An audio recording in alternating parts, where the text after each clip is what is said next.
If you haven't already, press the subscribe button on American New Network's YouTube channel, and also download American New the Network. Lots of new announcements coming soon. But today, for Bosses Take Losses, I thought it would be great to kick it with my son, Boogie, my firstborn. What's up, Boogie? Not much is going on. Everything's everything. Now, first, before we get into all the other stuff, I'm sure we want to address the elephant in the room. Okay. And we get that out the way.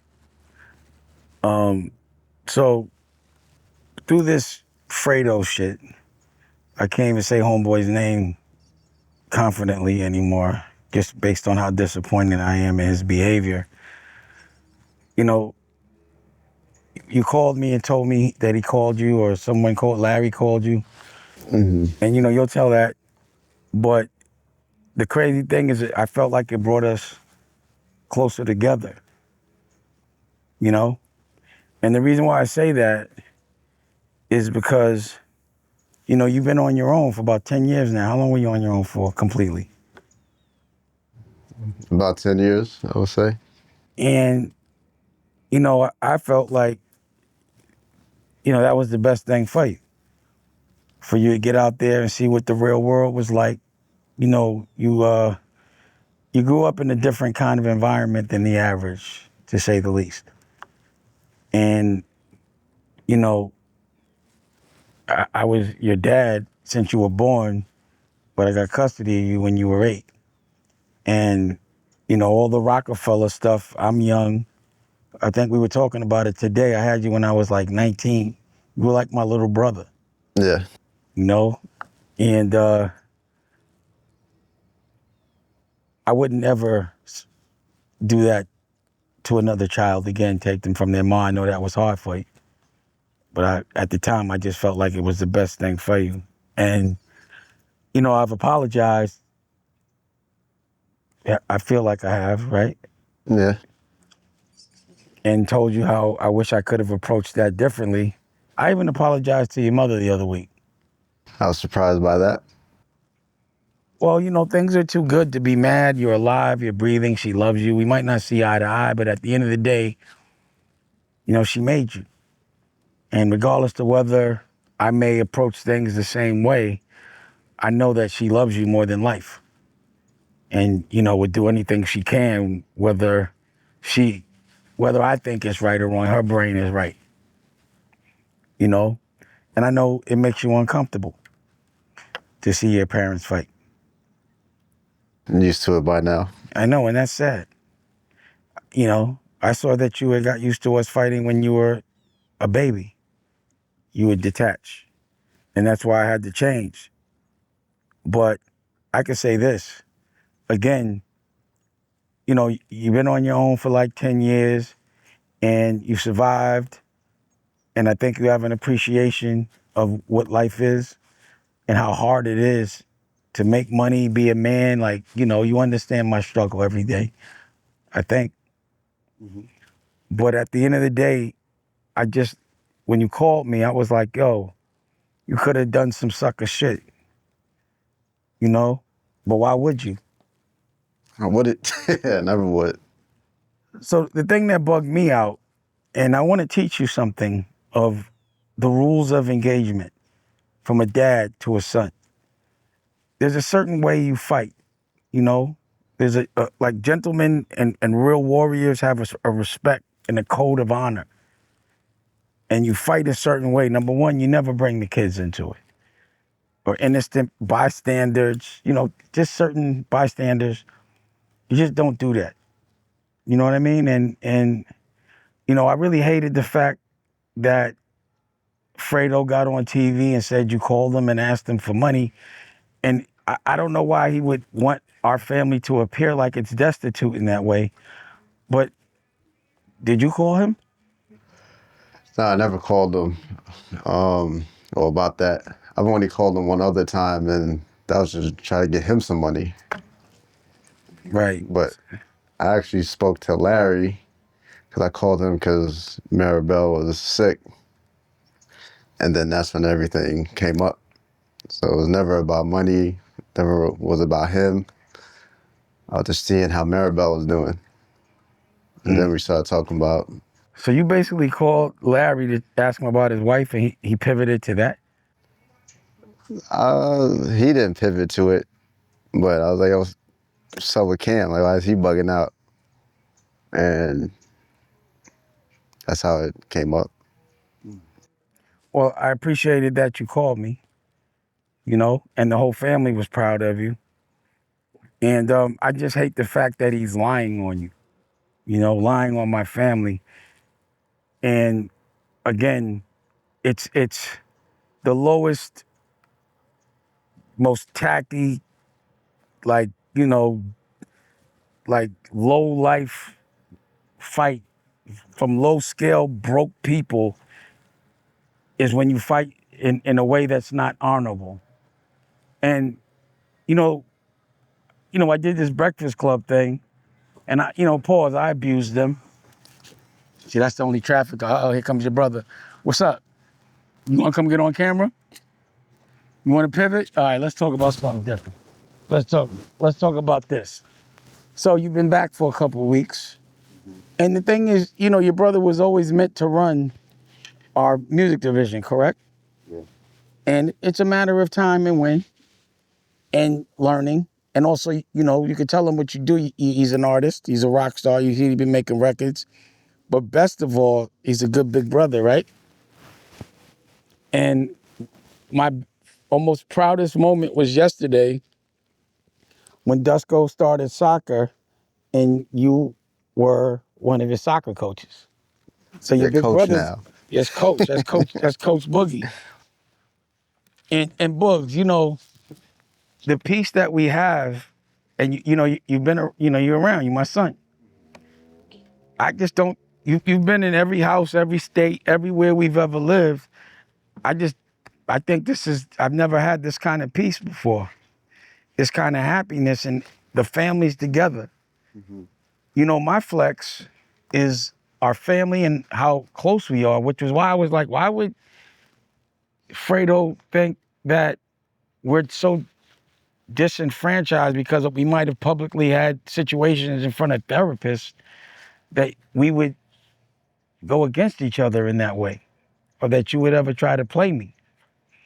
And another thing is, if someone ever says that they lie, like if they go get on a radio station and go, I lied to get someone to, like I booked them under a false pretense and told them they're shooting a movie and they really weren't, which is a lie, and then proceed to call other people liars. You never believe a liar when the liar calls someone else a liar. It's just like an oxymoron. You know what I mean? And what you'll notice is people trauma bond. So, Fredo's been through it with me and Charlemagne and the whole Breakfast Club, and now they're all trauma bond buddies. Pause. And again, I don't want to get you involved, but as a man, I know I've always taught you, somebody hit you, you don't even, what did I teach you about getting swung on? Swing back. Don't even think about it since the day you was born, right? So Fredo getting punched in his face by somebody and not swinging back, doesn't address it, beefs with his homeboys, but doesn't beef with the people that actually put hands on him. It's a reflection of the man. So Charlemagne's got punched in his face and ran, and so did Fredo. Fredo didn't run, but because he didn't defend himself and thought because he's hanging out with a bodyguard that he would get a bodyguard, which is our cousin, he ended up just becoming demasculated, and it doesn't seem like he's been the same ever since. But the point is, you see how that affects someone when they get punched in the face and they don't punch back? It will bother them for the rest of their life. And if you're beefing with a man and you call him Curtis, but now you work for that man and you call him Fifth, and you go say things like, I can't do anything till Fifth handles his business and comes back. There's a Harlem pride that we have. You know, there has to be a level of respectability. There's nothing wrong with resolving a problem, but, you know, going against your homeboys for someone you was beefing with from another place, and potentially he could be doing, what's he doing? Duska, what you doing? You could get eaten by a crocodile. Can you come over here? Cause you know we talking, like we really talking. Okay. Thank you. You know, but the family, let me get off of that. The family is close as ever. And I'm really happy about that. Your brothers, your sisters, we talk every day, it seems like. He has a great relationship with all his brothers and sisters. I finally got a girl. After, like, and I'm gonna say I have a wife that I have a baby with, and I'm able to have, every second. You see, I pick him up from school every day. How proud are you when you see him playing golf? I'm very proud. He's 4 years old. Breaking all the records. Breaking all the records. Black girlfriend. I forgot a black girlfriend. It's great. And then no disrespect, but it's like, he just the coolest. I think it's because he be kicking it with the Queen of Harlem so much. You know what I'm saying?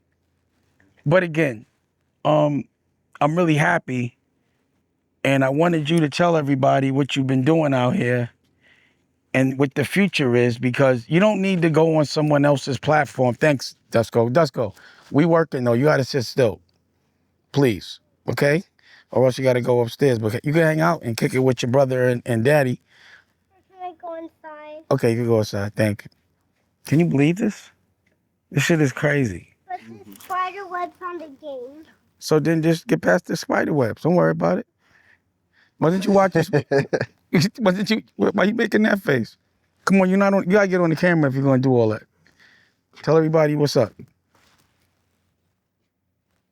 Tell everybody what's up. Dad. Yes? Oh. You see, this to me, Boogie, again, as a father, the wealth is the life that you lived on a daily basis and the time that you spend with your family. And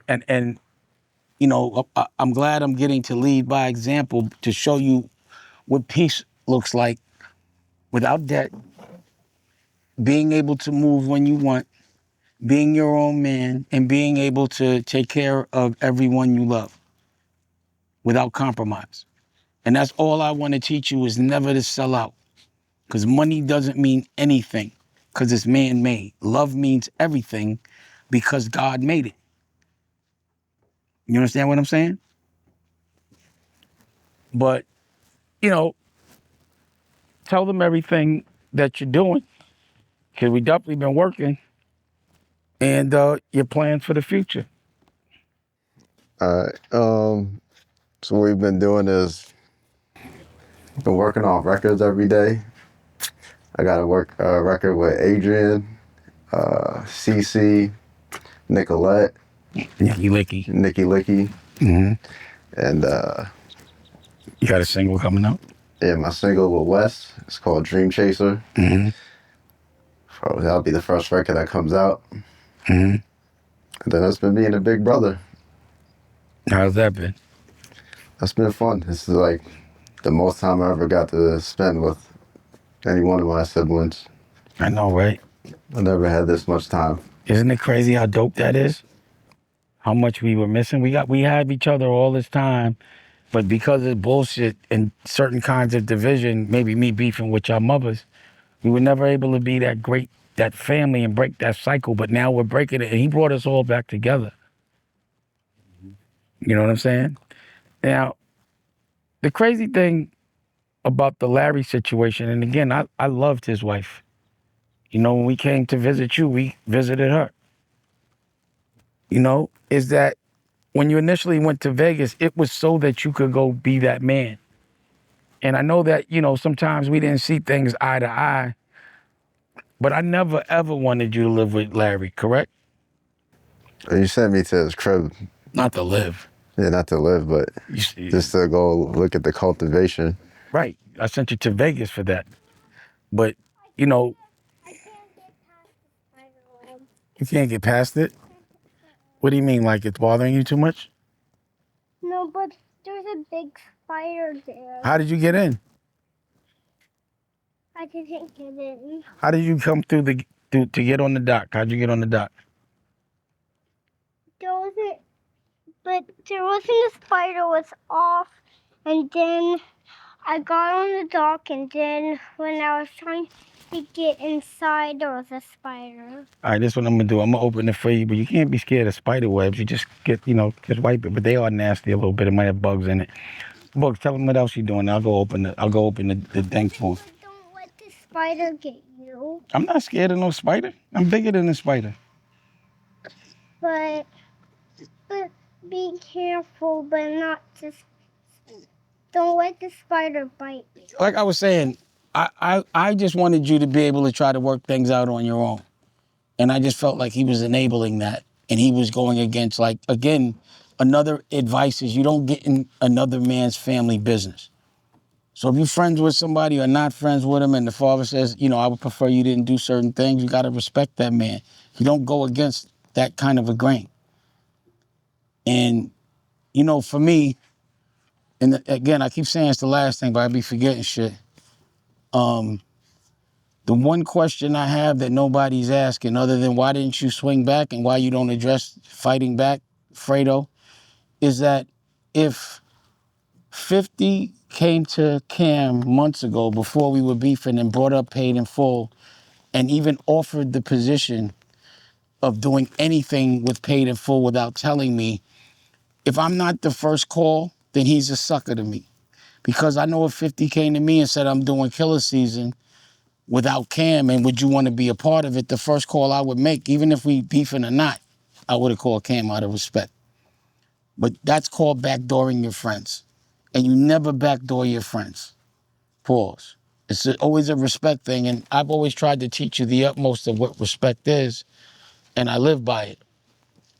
But, I love that we talk and we communicate. I love that we've accepted each other for whatever faults that we have and been able to move on, because that's what family does. All families argue. There's not a family on the planet that doesn't argue. I'm just smart enough to go get a therapist. And I know my message is harsh, but I be feeling like, everything I be saying realizes itself. But if you want, also take this time to talk about whatever you want to talk about, childhood, history with us, evolution. We're an open book, our family, I think, because we don't have a choice. And also, how did you feel when Fredo was bringing up the stuff with Lucky? That's really the only thing that really pissed me off was when he spoke about Lucky in the comments. All right, like, that's corny. Like, there was no need for that. You already brought me into it, my sister, my uncles. He said something about your sister? When he posted the video. Oh, yeah. But I wasn't, like, so mad because I was on TV. And I was like, whatever. You can easily post that. But to go out your way in the comment section and what he said, I didn't like that. That's what you crossing the line. Well, that's what bothered me. I'm like, yo, you gonna try to make my children uncomfortable to make me uncomfortable? And, that's a low-life fight. That's what a flea does. Not a fly guy, a little nasty, disgusting, dirty flea. And that's why homeboy calls himself Flea, Fredo Flea.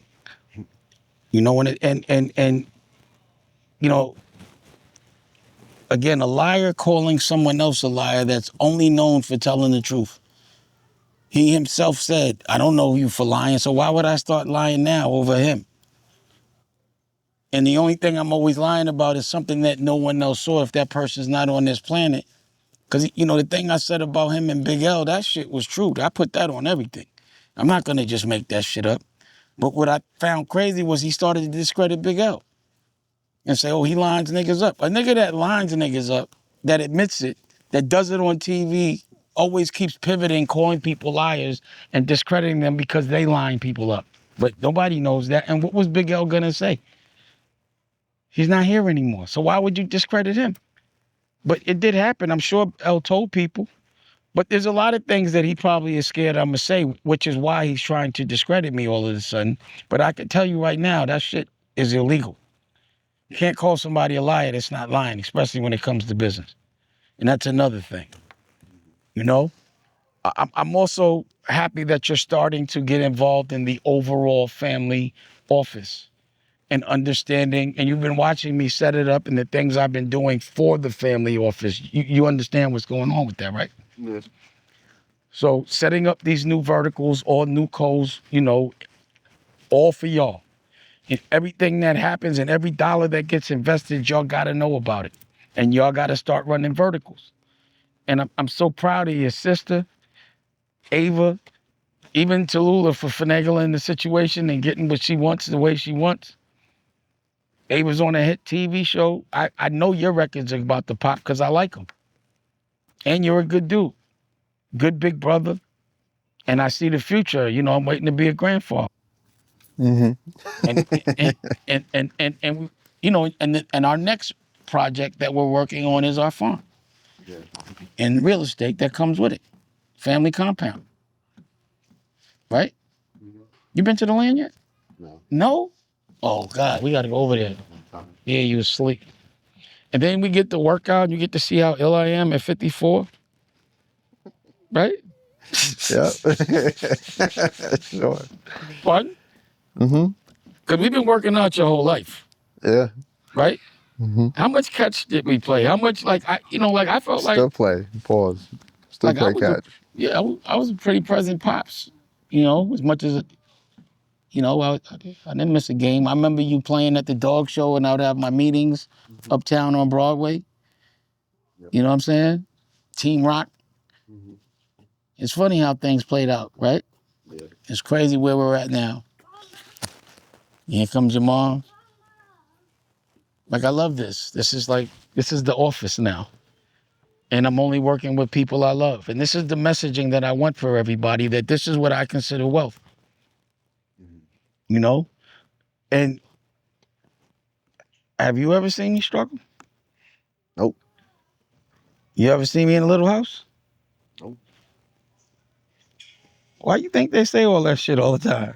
That I'm having such a Trolls. challenging, but why is it so important for people to think that I'm not enjoying my life?